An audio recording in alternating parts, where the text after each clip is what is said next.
Je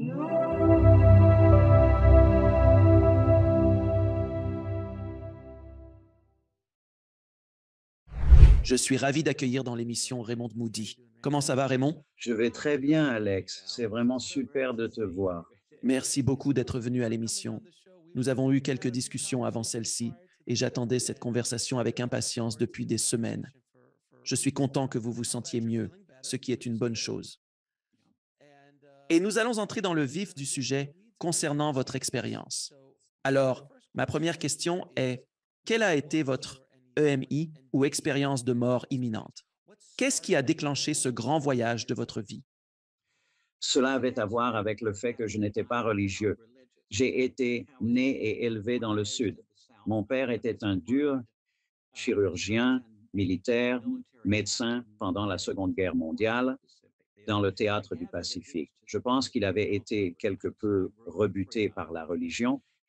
Alors, j'ai grandi sans elle. Je n'avais aucune idée que quelqu'un prenait au sérieux la notion de vie après la mort avant mes 18 ans. Et je l'ai découverte chez Platon lors de ma première année à l'Université de Virginie. Et j'ai immédiatement choisi de me spécialiser en philosophie. Et à la fin de la République de Platon, il y a cette histoire d'un homme que l'on croyait mort et qui a été réanimé. Et Platon le prenait manifestement au sérieux. L'homme racontait cette expérience incroyable. 3 ans plus tard, j'ai rencontré le docteur George Ritchie, professeur de psychiatrie à l'Université de Virginie, et j'ai entendu son histoire, la même chose. Frôlement avec la mort. Par la suite, après un doctorat en philosophie, un diplôme de médecine et une résidence en psychiatrie, une carrière de psychiatre légiste, j'ai eu l'extraordinaire privilège, Alex, de mener des interviews avec littéralement des milliers d'individus provenant de diverses parties du monde qui ont tous frôlé la mort et sont revenus parmi nous pour partager leurs récits incroyables. C'est incroyable maintenant. Quelle est votre vision de la mort après toutes vos recherches sur les expériences de mort imminente? Eh bien, vous savez, j'ai commencé cette activité à l'âge de 18 ans et à présent, j'ai 77 ans. C'est assez difficile de défaire tout cela, mais je veux dire, c'est évident, les personnes que j'ai interviewées ayant vécu des expériences de mort imminente ont profondément changé ma vie. Ah, je suis logicien, j'ai essayé encore et encore. J'adore simplement la pensée critique et la logique. J'étais professeur de logique avant d'entrer en faculté de médecine. Et dans la réalité, dans le monde réel, trouver une preuve de la vie après la mort en 2022, c'est tout simplement impossible. Il existe des raisons très réelles et logiques qui ont été très bien exposées par David Hume, le grand sceptique, et par Platon lui-même, parmi d'autres penseurs, avec la connaissance que il n'est actuellement pas possible d'en tirer une inférence logique. Je dois t'avouer néanmoins, Alex, que j'ai en quelque sorte abandonné. Je ne sais pas quoi dire d'autre, si ce n'est que, à ma grande stupéfaction, parce que cela me semble toujours très contre-intuitif, je pense que il y a une vie après la mort. Mais pas seulement, je pense que nous sommes désormais en mesure de concevoir entièrement de nouvelles manières de voir cela. Cela, je le crois vraiment. Résultat, mais plutôt des observations surprenantes sur comment aborder cela. Donc, je pense que nous sommes sur la bonne voie et pourtant, en même temps, je renonce tout simplement. Tu lâches prise, tu te dis, c'est ainsi que ça se passe.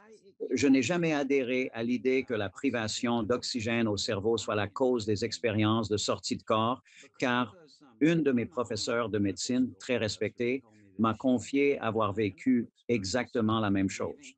Elle a eu cette expérience de sortie de corps et a vu cette lumière tant décrite, alors qu'elle était en pleine réanimation de sa mère en train de mourir, sans qu'elle-même ne souffre d'aucune maladie ou blessure. Par la suite, j'ai eu l'occasion de discuter avec des centaines de personnes qui, sans aucun doute, étaient présentes lors du décès d'autrui. Et durant le trépas de cette autre personne, ces témoins ont eux aussi vécu la même expérience de sortie de corps, s'élevant vers une lumière. Dans plusieurs cas, j'ai même ressenti de manière empathique la mort de l'individu qui était en train de se passer de vie à trépas. Révision de vie holographique. Donc, comme les témoins ne sont ni malades ni blessés, il se déroule quelque chose de différent, pas seulement une privation d'oxygène au cerveau. Maintenant, si j'ai bien compris, vous étiez donc la toute première personne à commencer à parler de ce genre d'idées telles que la lumière et le tunnel. Et vos proches qui étaient là à ce moment-là. C'est bien vous, n'est-ce pas, qui avez insufflé cette idée dans l'air du temps durant les années 70. C'est exact. Je tiens à le souligner et que ces idées ne sont pas originales de ma part, mais plutôt le reflet d'une sagesse ancienne qui a traversé les âges. C'est un héritage de la pensée que je me contente d'adapter et de partager dans le contexte moderne. Description de cela a vraiment fait mouche dans les années 70, je pense. Deux choses. Premièrement, je ne suis pas parapsychologue. Il ne s'agit pas d'une critique personnelle. J'ai des amis chers qui sont parapsychologues. Ce sont vraiment les personnes les plus adorables. Et pour cette raison, souvent un peu naïfs. Je veux dire, pour quelqu'un de dire en 2022 que la question de la vie après la mort peut être une question scientifique, eh bien, cela rend les gens heureux pour un moment, car les gens apprécient le mot science, même lorsqu'ils ignorent sa véritable signification. N'est-ce pas vrai? Cependant, la parapsychologie est une pseudo-science, selon moi. Crée une sorte de problème éthique professionnel, car dire aux gens qu'il existe des preuves ou des évidences de la vie après la mort, eh bien, c'est irresponsable, je suppose. Imaginez, par exemple, que des personnes en deuil trouvent du réconfort à cause de cela et qu'ensuite, quelque temps plus tard, elles apprennent que ces travaux se sont révélés erronés, comme c'est le cas pour l'ensemble de ces études. Et alors, il s'agit d'un problème d'éthique professionnelle, mais les gens ont le droit. Je crois qu'il y a des méthodes permettant aux gens de le découvrir par eux-mêmes. À partir de maintenant, ils n'ont plus besoin de se soucier que quelqu'un avec un doctorat à son nom leur dise il existe des moyens de se renseigner là-dessus. Et vous avez mentionné que Platon avait ces descriptions. Quand a-t-on eu la première vraie? Platon parlait-il d'un tunnel de lumière, d'une lumière blanche éclatante? Textes sacrés ont évolué. Quels changements majeurs ont marqué ces écritures au fil du temps? Il est évident que les Égyptiens possédèrent leur propre ambiance, tout comme les Grecs avaient également la leur. Vraiment, le concept tel que nous le connaissons aujourd'hui avait-il jamais été vraiment défini de la même manière avant votre arrivée? Eh bien, je suppose que non, en effet. Mais cela est dû au fait que, vous voyez, c'était en 1974 quand j'ai écrit ce livre. La technique de réanimation cardio-pulmonaire avait atteint un tel niveau d'efficacité que j'ai eu la chance de passer par cet endroit à une période où il y avait simplement un grand nombre de cas, n'est-ce pas? À cause de la RCP, alors que si on regarde 200 ans en arrière, tous ces événements se produisaient déjà ou même il y a 1000 ans. Mais voyez-vous, il y a 1000 ans, c'était très inhabituel de échapper de justesse à la mort. Aujourd'hui, nous avons des moyens pour réanimer les gens. C'est donc pour cela. Mon livre a capté une attention notable. Comme je l'ai mentionné, j'ai été très prudent dans sa rédaction, non par modestie, mais par réalisme.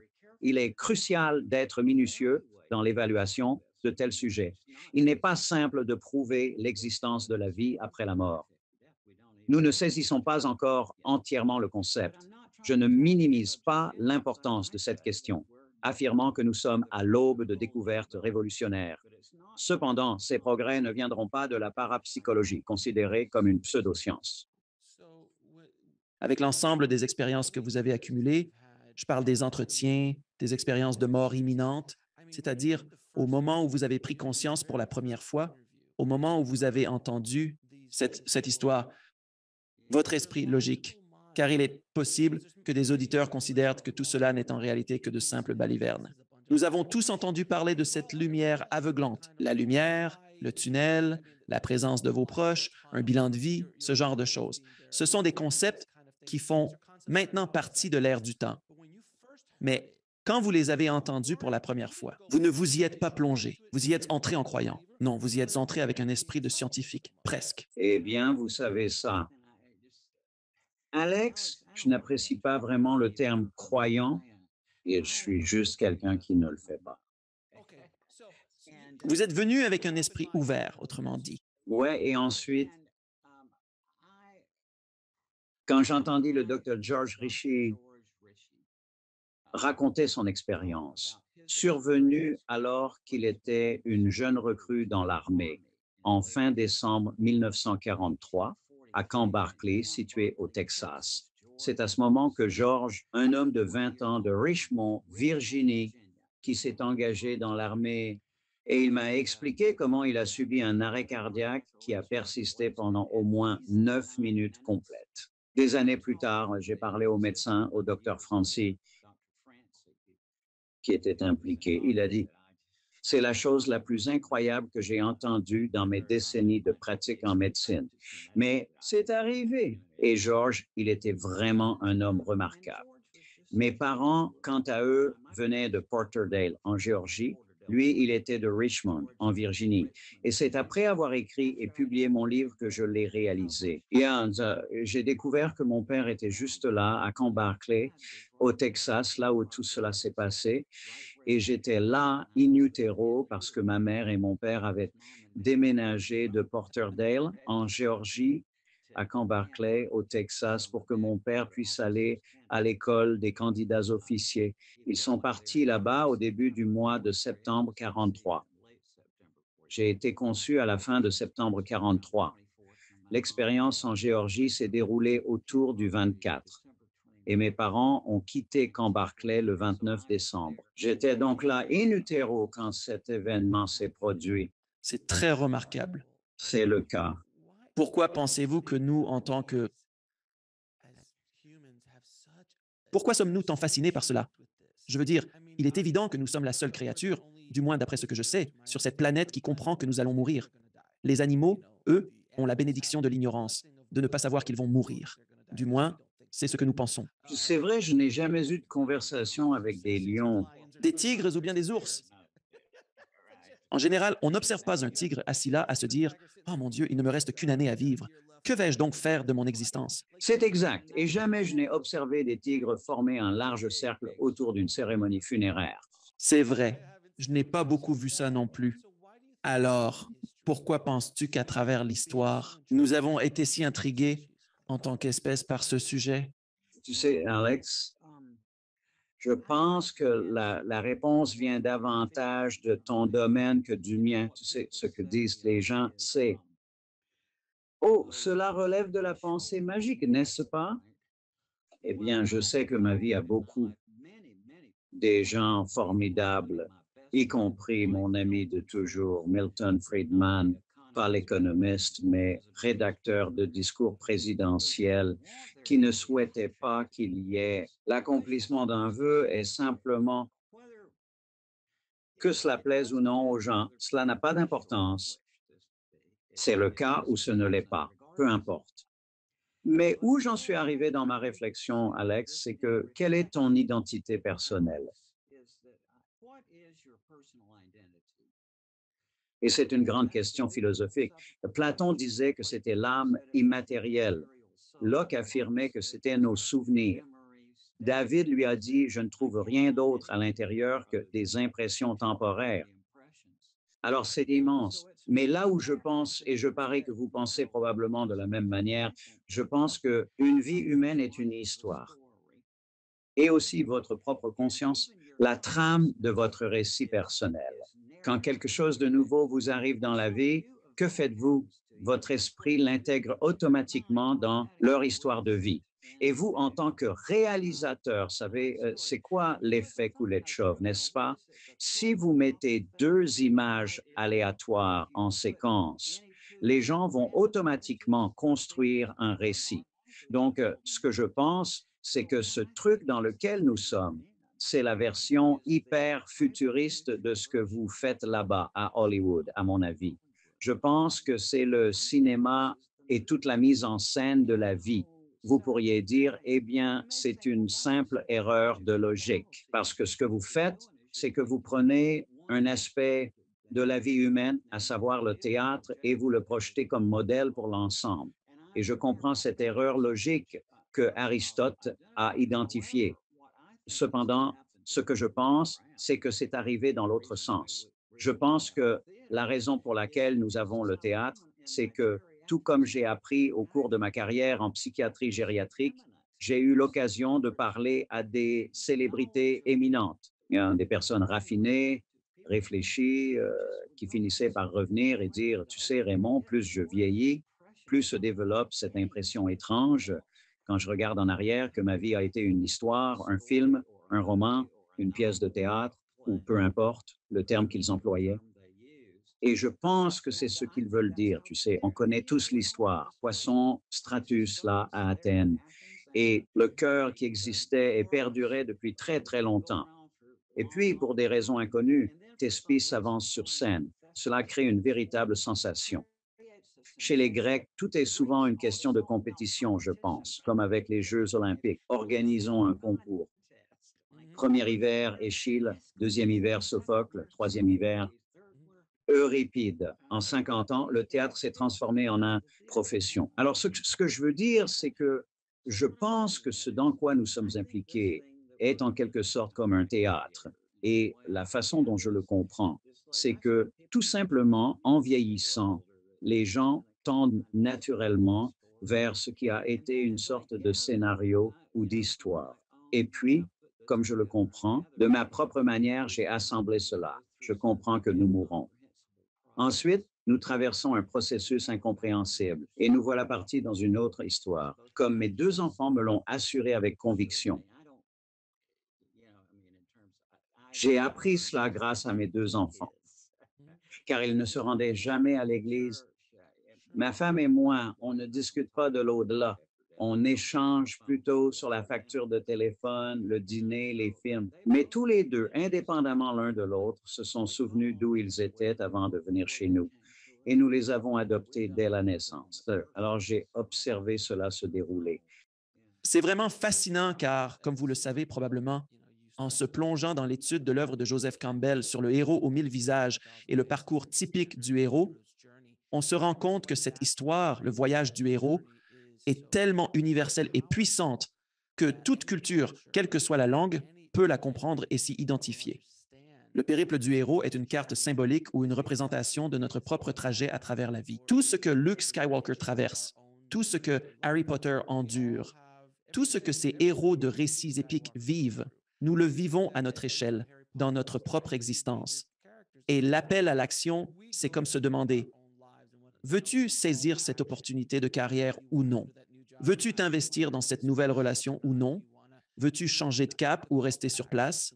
Cet appel à l'action, c'est le moment de quitter ton monde ordinaire pour te lancer dans l'aventure, puis viennent les enseignements que tu glanes en chemin, et finalement le point de non-retour, ce moment où tu franchis un seuil après lequel il n'est plus possible de revenir en arrière à ton ancienne vie. Il faut continuer à avancer. Ce sont toutes des vies, et je le dis, et je ne suis certainement pas le premier à le dire, mais je veux dire, Shakespeare l'a déjà très bien exprimé. Le monde est un théâtre, scène, et nous ne sommes que des acteurs. Et je crois vraiment, vraiment à cela. Je pense que c'était Paramahansa Yogananda, Grand Sage, mystique indien qui disait, à propos des films spécifiquement, ce que je vous dis, j'adore cette citation. Il est comme, peu importe ce que vous voyez à l'écran, des méchants, des gentils qui s'entretuent, des personnes qui tombent amoureuses, toutes ces choses, vous les observez et il est complètement fou de penser que cela est sérieux. Oui, c'est de la pure folie de croire que tout cela était réel, mais c'est ainsi que nous menons nos vies. Il s'éloigne, mais lorsque l'on est tellement absorbé par l'écran, ce sur quoi vous devez vous concentrer, c'est d'où vient la lumière.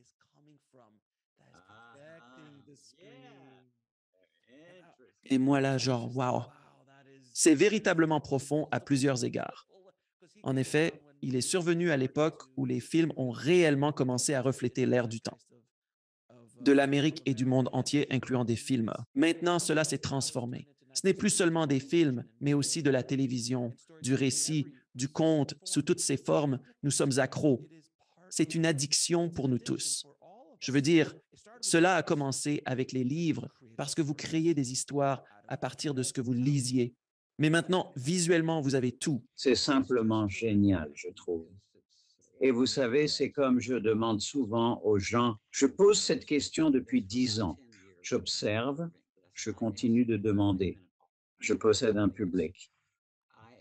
Je dis, imaginez que l'on vous ait diagnostiqué une terrible infection qui nécessite que vous soyez isolé, complètement seul, sur une île déserte pendant une durée de 10 ans.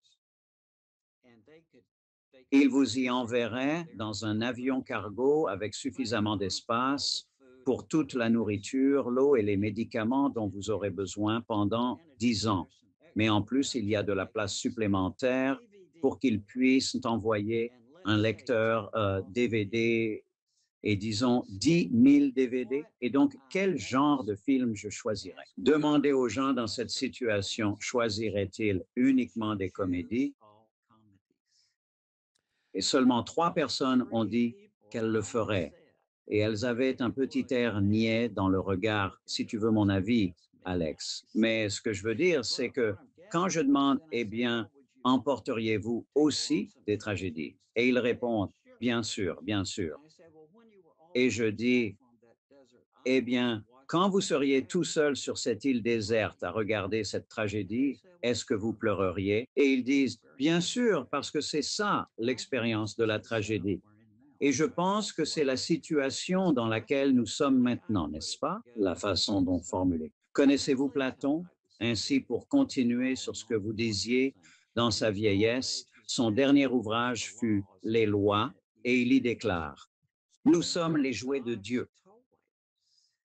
Il a commencé par dire, vous savez, si vous y pensez vraiment, car réfléchissez-y, a-t-il dit, il n'y a pas grand-chose dans une vie humaine. Ce n'est pas très important, il a dit. Et nous sommes les jouets de Dieu. Et il a dit, et la meilleure façon de gérer cette vie, c'est en quelque sorte de la prendre comme un jeu, n'est-ce pas? Et donc, pour revenir à l'histoire de l'île déserte, oui, je vois constamment des gens faire la queue, par exemple, pour des montagnes russes en compagnie de ma fille, qui n'est pas moi.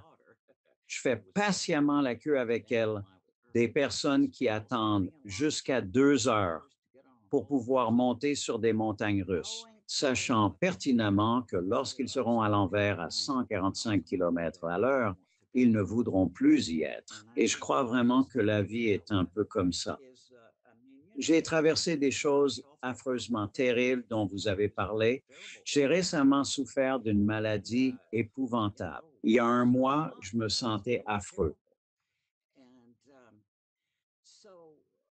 Le fait est que lorsque nous sommes dedans, nous pouvons nous débattre et crier et protester, même si dans un sens plus large, nous l'aurions peut-être orchestré. En tant que médecin, Alex, c'est que chaque est un état modifié de la conscience. Pensez-y, chaque état nous affecte, même un simple rhume, et notre conscience semble se loger au fond de notre gorge.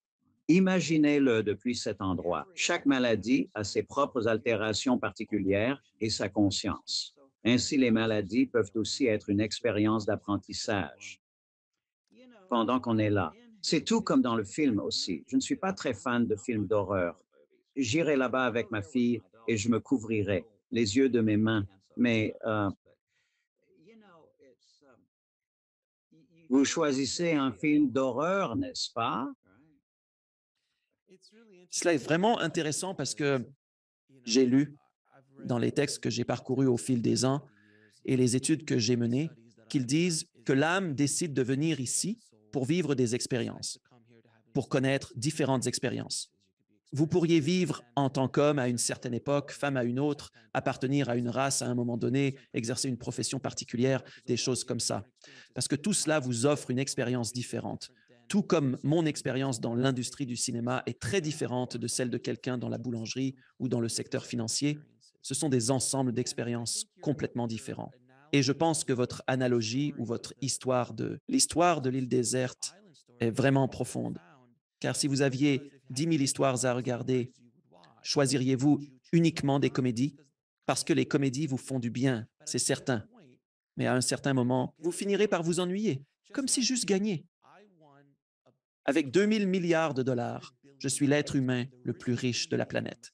Et je peux me permettre d'acheter tout ce que je désire. Et je peux vivre toutes les expériences possibles à n'importe quel moment, quand tout est toujours parfait, parfait. Vous aspirez réellement à un obstacle. Vous désirez quelque chose de différent. Et c'est dans la nature de nous, êtres humains. Alors pourquoi cela ne serait-il pas logique qu'une âme souhaite-t-il vivre des expériences diverses? Tragiques, cela pourrait-il être? Grande joie, grande puissance, grande servitude. Toutes ces choses sont interconnectées. C'est le concept des vies multiples et de la réincarnation. Car si nous n'avons qu'une seule vie, eh bien, il semble que certains ont tiré le gros lot tandis que d'autres pas du tout. Si nous n'avons qu'une seule de ces vies à vivre, C'est exact. Oui, comme je l'ai dit, je n'ai pas été religieux. Je n'avais jamais été confronté à l'idée de la réincarnation. Mais mes enfants en ont parlé, ils ont soulevé la question. Eh bien, pour commencer, ce qu'ils m'ont dit était effectivement vrai, mais c'était avant qu'ils ne naissent, tout comme dans le cas de Carter, est apparu de nulle part. C'est ce qu'il a dit, papa. Nous regardions la télé tombant sur National Geographic. En zappant, je suis arrivé sur cette chaîne. Carter s'est alors vivement animé, excité. Papa, regarde, c'est mon village, s'écria-t-il, pointant l'écran. C'est un documentaire sur la vie dans les villages en Chine. Il a dit oui, c'est mon village où j'étais avec mon autre maman et mon autre papa et mes autres frères et sœurs avant de venir ici. Et j'en étais certain. Puis, pour me situer, il a lâché un ouais. Et après, j'étais perché là-haut dans les arbres, vous regardant, toi et maman allongés dans l'herbe. Et je savais exactement de quoi il parlait, car nous étions en Grèce et nous étions vraiment épuisés après le vol. Et l'employé du site archéologique nous a dit, allez, allez simplement vous allonger sur l'herbe et faites une petite sieste. Il n'y avait personne d'autre, à part ces immenses arbres. Pendant ce temps, nous discutions de l'adoption d'un bébé. cela est tout à fait remarquable. Cela est tout à fait remarquable. Alors, si vous pouvez, prenez les auditeurs à travers une expérience de mort imminente, telle que vous la comprenez. Quel est le processus, en quelque sorte, selon les interviews réalisées au fil des ans? Oui, en effet. Tout d'abord, il existe une certaine ressemblance familiale à cet égard. Si vous examinez des milliers de cas, vous remarquerez qu'il y a environ 15 ou 20 éléments communs. Mais tout le monde n'a pas une vision complète. Une personne peut avoir un, deux ou trois de ces éléments, ou peut-être 7 ou 8. Certains individus ont une vision complète et cela semble fortement corrélé avec la durée de l'arrêt cardiaque de la personne. Plus l'arrêt cardiaque est prolongé, plus l'expérience vécue semble être complexe et riche. Mais ce que les gens rapportent souvent, c'est qu'à un certain moment, ils ressentent quelque chose d'exceptionnel. Peuvent entendre le médecin ou l'infirmière ou quelqu'un d'autre dire « Oh mon Dieu, il est mort, nous l'avons perdu » ou quelque chose de pire dans ce sens. Mais de leur point de vue, j'entends constamment des gens dire en des termes ou d'autres. Je ne me suis jamais senti aussi vivant que lorsque j'ai entendu ce médecin dire que j'étais mort, parce que les gens disent que c'est un peu comme se réveiller. Et ça, on raconte que vous sortez de votre corps, que vous le quittez. Vous pouvez observer l'équipe de réanimation, la scène qui se déroule en dessous de vous. Vous n'entendez généralement pas les voix, mais vous pouvez comprendre ce que les médecins et les infirmières communiquent ou pensent. Vraiment, c'est ce qu'on raconte. À un certain moment, vous réalisez, oh, je suis en train de mourir ou quelque chose du genre. On dit qu'ils traversent un passage d'une sorte, comme un couloir ou un tunnel, ou émergeant de l'autre côté dans une lumière incroyablement brillante, chaude et aimante, raconte-t-il, enveloppé dans une sensation de confort et de paix profonde. Il rapporte voir sous une forme spirituelle des proches ou des amis déjà décédés qui semblent être présents pour les accueillir avec bienveillance. Or, ils vivent une mémoire panoramique holographique où, disent-ils, le temps s'arrête. Ils se trouvent dans un état intemporel et dans une sorte d'hologramme qui se déploie tout autour d'eux. Ils voient chaque action qu'ils ont jamais accomplie et ils en sont témoins, non seulement du point de vue qu'ils avaient lorsqu'ils agissaient, mais ils sont aussi empathiquement intégrés dans la conscience de la personne avec qui ils ont interagi. Ainsi, si vous faites quelque chose de méchant à quelqu'un, alors vous ressentez ce que cette personne ressent, douleur et souffrance, et tout le monde en sort en disant cela. Nombreux sont ceux qui rapportent qu'elle s'accompagne d'une présence de pure lumière incarnant une compassion et un amour inconditionnel qui peut être perçu et qui, d'une certaine manière, les assiste dans leur introspection. Et ils disent qu'il n'y a pas de mots pour décrire cela, mais qu'une pensée émerge soudainement. Qu'avez-vous fait de votre vie? Ou comment avez-vous appris à aimer? C'est ce que les gens disent, car ils affirment que peu importe ce que vous avez poursuivi, comme l'ivresse de la création, comme un ami à moi, là, les expériences et moi aussi, ou pour ceux qui recherchent l'argent, le pouvoir ou la célébrité ou la connaissance, c'est ce que je recherche. Mais peu importe, tout le monde continue de dire que dans ce vaste panorama, ce qui devient manifestement essentiel, c'est l'importance d'apprendre à aimer. Car ils disent que c'est ainsi. Et puis, certaines personnes disent, oh, je ne sais pas comment je suis revenu, j'étais dans cette vie. Je me suis juste retrouvé dans mon corps. D'autres disent qu'on leur a donné le choix, que tu peux continuer sur cette voie ou tu peux retourner à la vie que tu menais. Et encore d'autres disent, on leur dit que tu dois revenir. Il y a des choses, il reste des choses à faire, mais on ne leur dit pas quoi. Tu as du travail à faire. Oui, retourner. Et puis, il y a des choses qui se trouvent au-delà. Certains affirment qu'ils entrevoient un domaine, un vaste univers d'existence qui paraît être entièrement basé sur la quête de la connaissance. Et ensuite, au-delà se trouve un domaine de pure lumière. Mais ceux que j'ai esquissés là sont les sentiments les plus courants que les gens expriment quand ils reviennent. Ils disent souvent, je n'ai tout simplement plus peur de la mort. Pas qu'ils souhaiteraient souffrir pendant le processus, mais plutôt qu'ils disent apprendre de leur expérience que ce que nous appelons la mort est une transition. Vers une réalité différente et le domaine de la connaissance. Mais pouvez-vous approfondir un peu? Je n'avais jamais entendu cela auparavant. Toutes les personnes que j'ai connues, peut-être bien une douzaine à 20 personnes ont présenté ce phénomène particulier, des arrêts cardiaques qui, médicalement, n'ont tout simplement aucun sens. Cette amie à moi, je l'aimais profondément. Je l'ai connue pendant plus de 20 ans jusqu'à ce qu'elle décède. Son médecin m'a dit, il a dit qu'elle était morte, rayonnante pendant 40 minutes. Et je veux dire, la manière dont elle est revenue, c'est trop incroyable. Ce que disent les gens, c'est que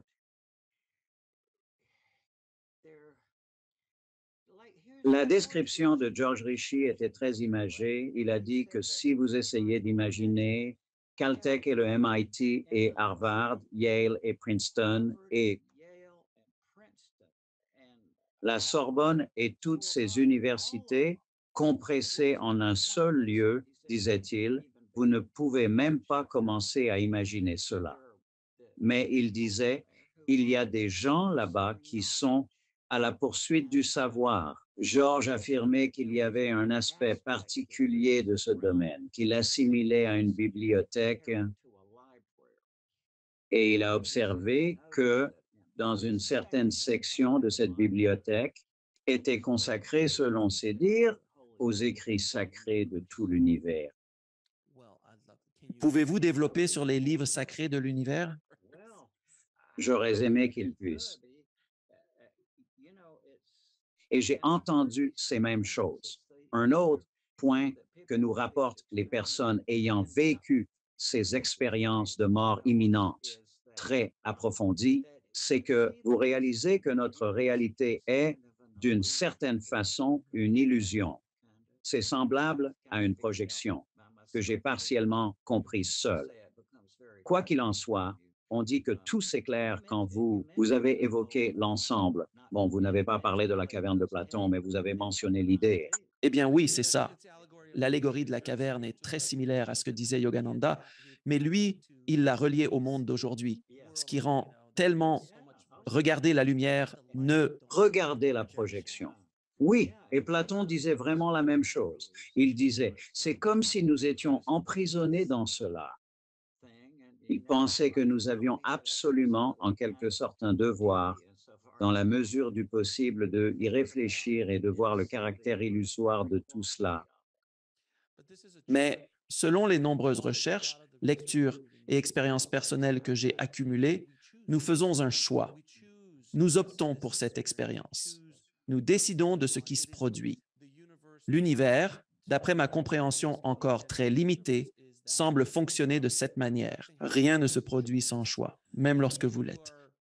L'autre jour, j'ai eu une conversation très intéressante avec un invité remarquable sur le thème de la peur et des stratégies pour la surmonter. En tant qu'êtres humains, nous avons simplement peur de tant de choses à cause de la société, de la famille, du conditionnement et de choses comme ça. Et c'est seulement lorsque vous décidez de lâcher prise sur la peur que l'univers ouvre les portes. Mais elles ne s'ouvriront pas tant que vous ne direz pas que vous êtes prêt. Ils ne vous forceront à rien du tout. En un sens, c'est certainement ainsi que la vie semble en rétrospective, mais quand on est en plein dedans, elle est immersive. Au fil des années, j'ai eu ces petites prises de conscience où je me disais, oh oui, c'est bien une expérience illusoire. Mais alors, la police frappe à la porte d'entrée, je veux dire un bruit épouvantable. Puis, vous êtes immédiatement replongé dedans. Mais j'en suis arrivé à un point où je peux maintenir les flux de manière constante, comme si je pouvais presque à tout moment, en quelque sorte, concevoir ou comprendre que c'est une chose théâtrale ou illusoire, et en même temps en être totalement absorbé et enchanté par cela et effrayé par cela et tout ce qui va avec. C'est un peu comme si on jouait un personnage dans un film. Vous êtes plongé dans la scène. Ce n'est que lorsque vous prenez du recul, quelques mois plus tard, et regardez un montage ou une version de cette scène, que vous pouvez alors voir les choses sous un autre angle. Parce que vous ne voyez pas seulement votre rôle, vous voyez la conception de la scène, la vision précise du réalisateur, l'œuvre appliquée des chefs décorateurs, l'harmonie de la musique. Tout s'anime, tous les autres acteurs de cette scène prennent part. On discerne les choses avec une clarté remarquable.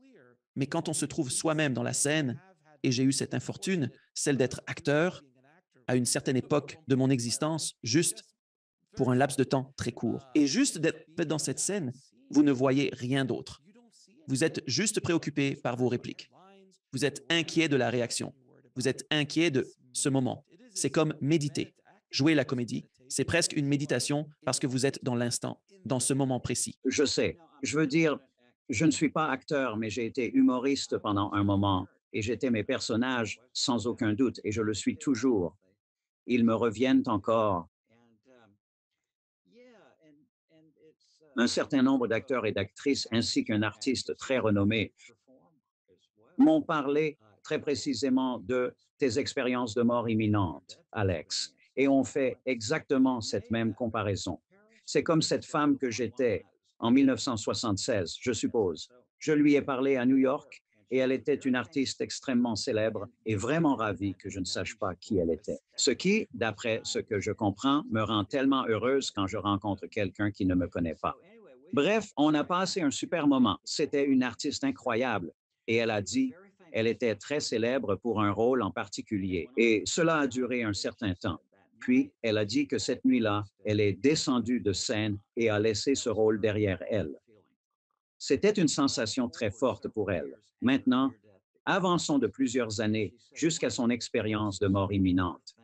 Et elle a dit, Raymond, la chose la plus proche de la naissance à laquelle je peux comparer cela, c'était cette nuit où j'ai quitté la scène en terminant ce rôle. Et j'ai entendu plusieurs autres personnes utiliser cette même métaphore ou analogie. Oui, parce que lorsque tu es comédien, en particulier à Broadway, où tu joues le même rôle à répétition, jour après jour, il s'agit certes des mêmes scènes, mais tu continues à vivre à travers la peau de ce personnage. Et puis, quand tu laisses finalement ce rôle derrière toi.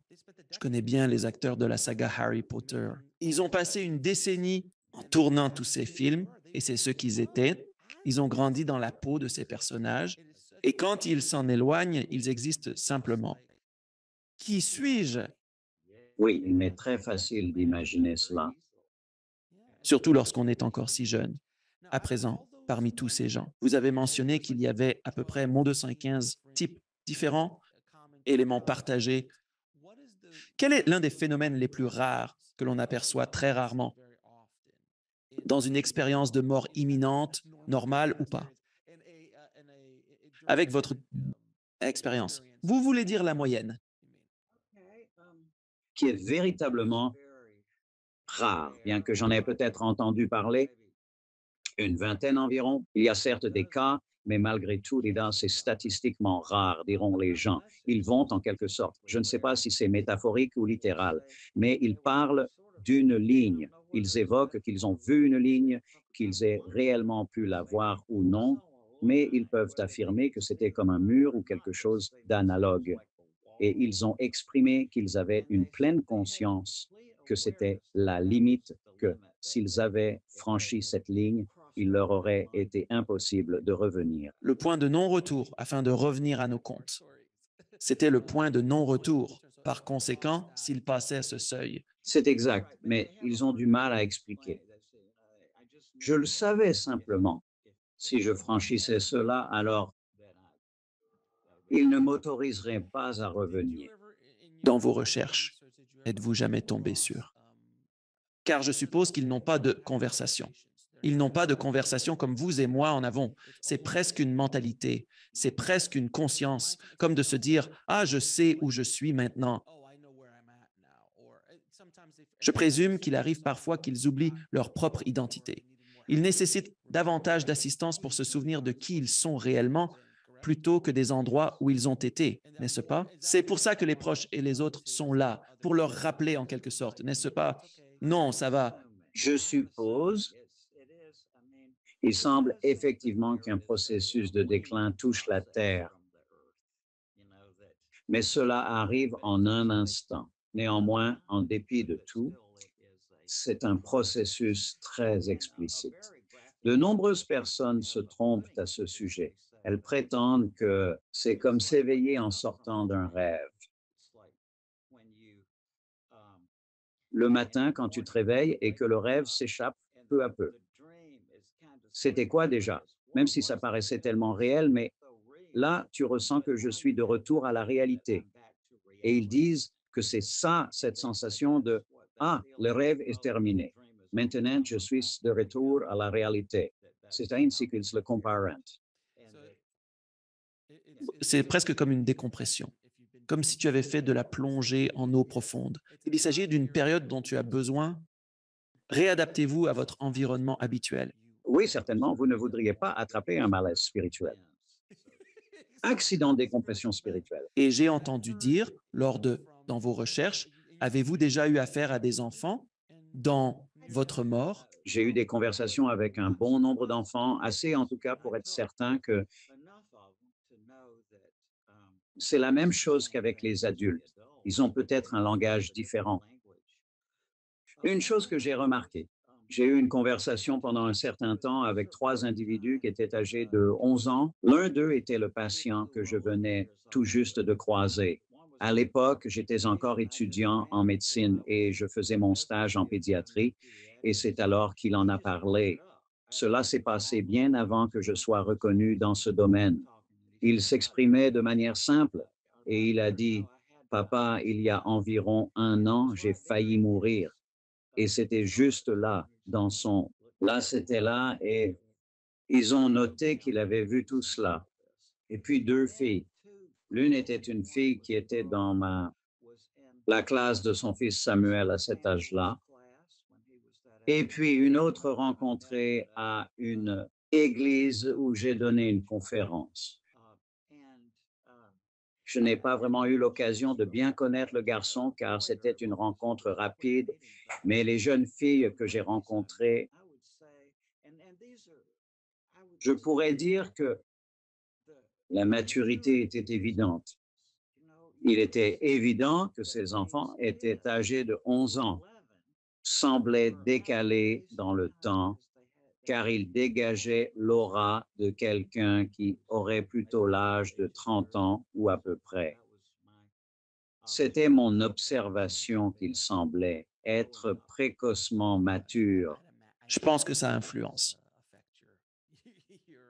Votre expérience, c'est peu dire. J'ai entendu tant d'histoires au fil des ans sur les psychédéliques qui sont comparées aux expériences de mort imminente, des gens qui racontent leur parcours. Avez-vous étudié le sujet ou avez-vous une opinion sur les psychédéliques par rapport aux expériences de mort imminente et la manière dont certaines peuvent se ressembler? Je n'ai pas vraiment assez d'expérience pour porter un jugement solide, Alex. Alors je vais simplement me permettre de faire mon jugement téméraire. D'accord, d'accord. Les jugements hâtifs et téméraires s'avèrent toujours être les plus amusants, n'est-il pas vrai? Et alors, au fil des années qui passaient, j'ai interrogé un bon nombre de personnes qui ont vécu à la fois des expériences psychédéliques et des expériences de mort imminente. Et le ton général que je perçois dans leur description, c'est qu'il y avait une similitude. Était telle que je suis contraint d'utiliser des formulations similaires, mais veut dire les expériences avaient une qualité bien différente. Que tandis que l'expérience psychédélique était intéressante, instructive ou du genre, l'expérience de mort imminente avait une qualité que les gens ont beaucoup de mal à décrire. Ils disent que c'est comme une hyper-réalité. Ils disent que si vous pouvez imaginer quelque chose de plus réel que la réalité, alors que l'expérience psychédélique, pas tant que ça.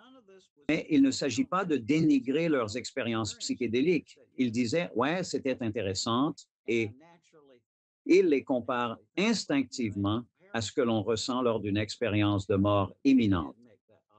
Mais ils ont fait cette remarque, c'est comme si c'était à un niveau de réalité supérieur. Je vais rajouter ces mots. Selon ce qu'ils m'ont rapporté, Donc, c'est comme, et je prends mon analogie grossière, la restauration rapide face à la haute gastronomie. eh bien voilà. Et cela est particulièrement approprié car il semblait presque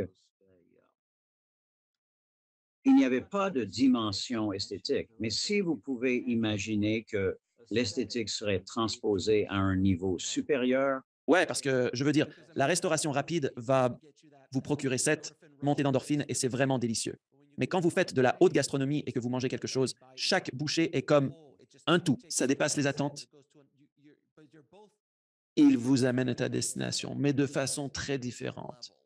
c'est cela. Je ne le sais pas. Je viens de penser. Je suis un mec limité, mais à fond dans la marijuana. Je l'ai compris. Parce que vous me l'avez dit, cela me suffit. D'accord, mon père était très libéral à bien des égards. Une fois, je lui ai demandé, c'était au début des années 70, avant même que le LSD ne soit illégal. Oh oui, exactement. Je lui ai dit, papa, j'ai réfléchi au LSD. On pouvait observer qu'il était en pleine réflexion. Et puis finalement, il a dit, eh bien, souviens-toi, je pense que tu es déjà assez psychédélique comme ça. Et je pense qu'il avait raison. Je pense aussi, maintenant, après toute cette expérience. Avec l'ensemble de ton expérience de vie et tout ce que tu as traversé, quelle est ta perception personnelle de la force créatrice, de cette entité, de l'univers? Je suis curieux de connaître ton point de vue propre sur tout cela, en prenant en compte également les perspectives de tes enfants, ce qu'ils t'ont partagé, ainsi que ton vécu jusqu'à ce point de ton existence. Quelle est ton interprétation personnelle à ce sujet? Eh bien, j'aimerais avoir l'âme commerciale, mais ce n'est pas le cas. Je suppose que tu es dans le même bateau, non? Je désire écrire des choses. Je ne désire pas vendre des choses. Mais maintenant que tu en parles, je veux vraiment discuter de ce livre que je viens de publier récemment, Dieu est plus grand que la Bible. Et ce que je viens de réaliser, Alex, c'est toutes ces rencontres merveilleuses que j'ai eues au fil des ans avec des personnes qui parlaient de leurs expériences avec Dieu ou cet être supérieur et de leur expérience de mort imminente. Et même si je n'ai pas été élevé dans la religion, cela a fini par déteindre sur moi. Et puis en 1991, j'ai eu ma propre expérience directe, personnelle, avec Dieu. Et je sais que ça sonne psychotique, mes amis. Mais qu'était-ce donc?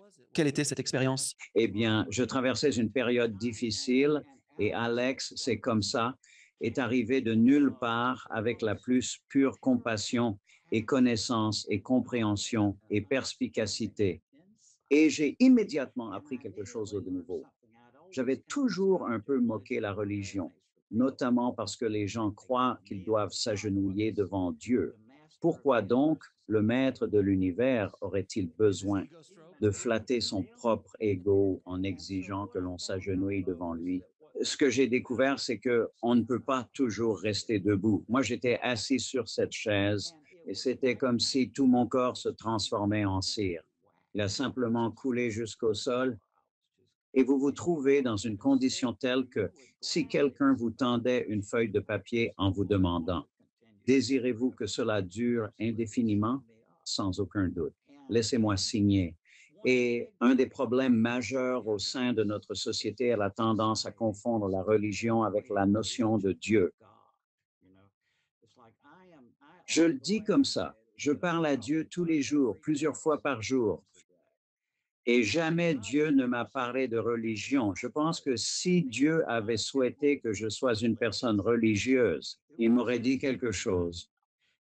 Et il semble que la religion agisse telle une lentille déformante, s'érigeant entre les individus et leur créateur.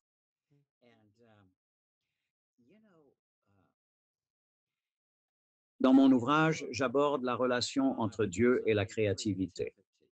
Et il s'agit de ces créationnistes qui tentent d'obtenir, exiger que vos enfants et les miens étudient le récit biblique et la genèse de la création juste à côté des manuels de biologie. Eh bien, je dis oui, eh bien, mes amis, je suis aussi créationniste, mais je suis un créationniste de la nouvelle génération. Et ce que je suis en train de dire, c'est que Dieu crée tout à tout moment et que je pense exactement comme ce groupe soutient qu'il devrait effectivement y avoir. La création devrait être enseignée dans les écoles, non pas en tant que science, mais plutôt au sein des cours d'humanité.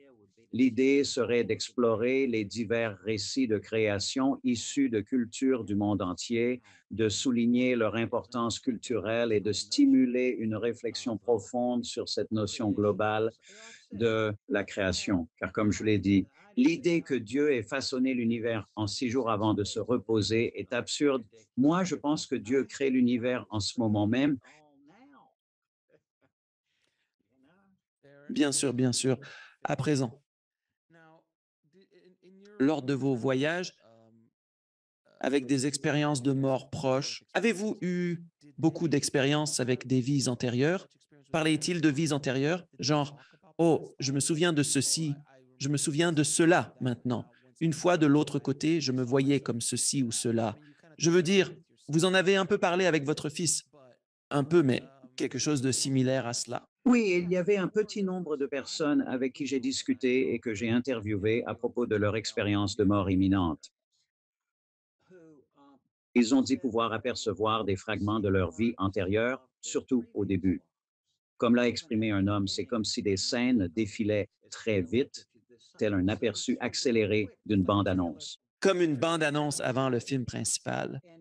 Mais ce qui est intéressant, c'est que les deux personnes que j'avais d'abord rencontrées étaient des baptistes du Sud, ce qui n'était pas anodin, liées à la notion de réincarnation. Mais par la suite, j'ai appris qu'à cette époque, je vivais dans le profond Sud. Alors, je l'ai juste entendu de partout dans le monde, ou plus fréquemment, les gens disent qu'à cause de mon expérience de mort imminente, je n'ai rien vu, rien qui me fasse penser à la réincarnation. Pourtant, le sentiment que j'ai ressenti est clairement celui-là. Autrement dit, ils ressentent quelque chose de similaire. Dans l'idée qu'il y a quelque chose dans la réincarnation, cela pourrait être plus loin dans le processus. Cela fait environ 5000 ans qu'on en discute en Inde. Quelque chose est là. On en discute ici et là, mais pour moi, cela conserve toujours sa signification pleine et entière. C'est le cas. Et tu sais, c'est un mythe, Alex, que cette réincarnation ne fait pas partie de la culture occidentale ou l'histoire de cela, parce que Pythagore prétendait se souvenir de 8 de ses vies antérieures.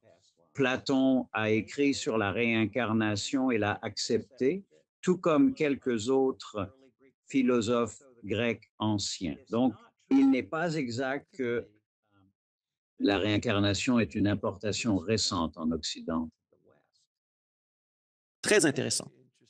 Maintenant, je vais vous poser quelques questions que je pose habituellement à tous mes invités. En quoi croyez-vous? Je vante déjà.